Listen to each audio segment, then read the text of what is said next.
Common confusion आहे.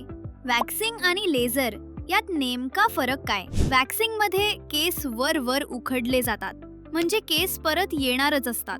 Pen जास्त plus ingrown hair तयार होतात आणि प्रत्येक 15 ते 20 दिवसांनी परत पार्लरला जावं लागतं. लेझरमध्ये हेअरच्या रूटवर काम होतं.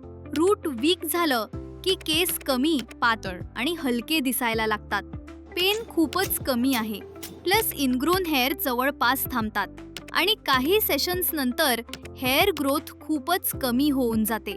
आणखी एक फरक, वॅक्सिंग केल्यावर अंडरआर्म कधी रफ आणि काळसर दिसू शकतो. लेझर नंतर स्किन जास्त स्मूथ आणि थोडी ब्राईटन दिसते.